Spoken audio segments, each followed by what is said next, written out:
सभी का अभिनंदन व स्वागत है। आप लोग कैसे हैं? सभी लोग कुशल होंगे, खुश होंगे और सब अपने अपने कार्य में व्यस्त होंगे। आज हम एक ज़रूरी जानकारी आप तो लोगों को पहुंचाना चाहते हैं। वह है कि पति पत्नी आपस में बिल्कुल कलेश ना करें। ये जीवन पता नहीं कब समाप्त हो जाए। कभी पत्नी का दिमाग टेंशन में होता है, घर का कार्य संभालती हूँ, तो पति को सहन करना चाहिए। अब जब पति टेंशन में हो तो पत्नी को सहन करना चाहिए।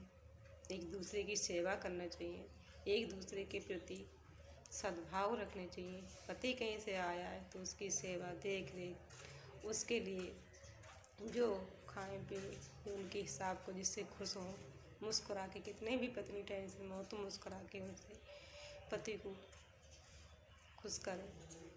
मुस्कुराएंगे तो पति की आधी टेंशन दूर हो जाएगी और आप जो है आप भी को भी खुशी मिलेगी, आपका भी टेंशन दूर हो जाएगी। इसलिए पत्नी अगर टेंशन में है तो पति कितना भी हारा थका है तो पत्नी का फेस देख के पति को भी मुस्कुराना चाहिए।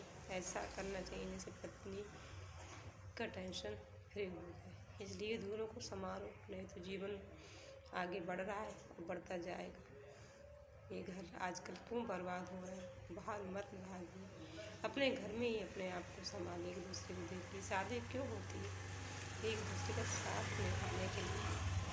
और फिर जितना हो सके आप जो अपने घर में अपनी पत्नी से कह सकते हैं कि बाहर किसी से कह सकते हैं, पति पत्नी से कहने का अधिकार है, तो बस उसी हिसाब से पत्नी को भी अधिकार है।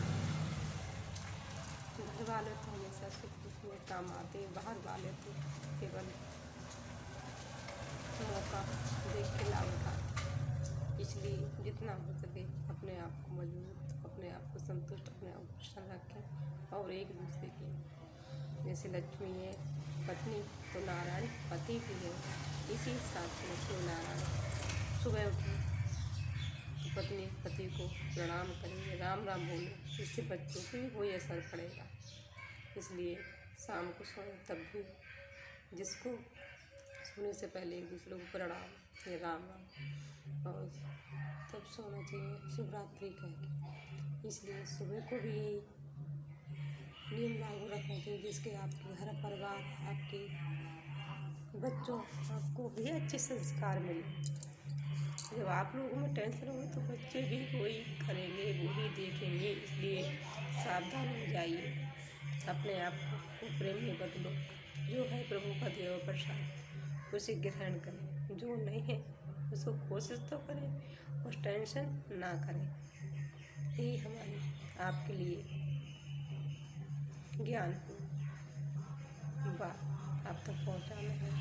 और आप सब लोग सही लगे तो इसको जरूर फॉलो करें। वीडियो एक दूसरे के लिए अच्छी बातों के लिए आगे बढ़ाएं और अपने आप को मजबूत बनाएं। जब आप संस्कारी होंगे माता पिता तो बच्चे भी संस्कारी बनेंगे। जितना ज़रूरी हो उतना ही शब्द को, अच्छे शब्द को उपयोग करें। गलत शब्द को बोलेंगे तो बच्चे भी गलत शब्द सीखेंगे।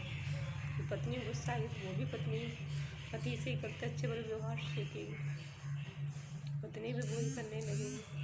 इसलिए पति और पत्नी दोनों को एक दूसरे की, अगर कोई गुस्सा में एक दो बात निकल जाती है तो उसको सहन करना चाहिए। इससे जितना हो सके अपने आप को संतुष्ट, अपने आप को सुंदर, अपने आप को वचन बोलने की आदत करें कि आप सुंदर वचन बोलने की होते हैं कि महत्वपूर्ण। आप गुण को महत्व दिए, अब गुण को नहीं। अब गुण तो आजकल दुनिया में चल ही रहे हैं, एक दूसरे के लिए हो ही रहे हैं। आप जितना हो सके उतना अच्छे शब्द में से निकालिए। अपनी पत्नी को देवी कहें और पति भी परमेश्वर होता है। अब जो आप पति परमेश्वर भगवान का हो तो बच्चे भी वैसे संस्कार पाएंगे, वो भी अपनी फैमिली में बड़े हों तो भी वो आप लोगों से सीखें। सबसे पहले बच्चों के माता पिता गुरु, माँ गुरु होती है, पिता भी गुरु होता है। बाद में स्कूल में कहीं भी एडमिशन हो तो बाद में घर से बाद स्कूल में जाते हैं। इसलिए अच्छे शब्दों का अच्छे वचनों पर ध्यान दें और अपने घर को संभालें, अपने घर को बिगड़ने ना दें। प्रसन्न रहें, खुश रहें, जो है वही महत्वपूर्ण है। आज के लिए इतना ही काफ़ी, फिर मिलेंगे नई जानकारी के लिए। ओम शांति शांति शांति।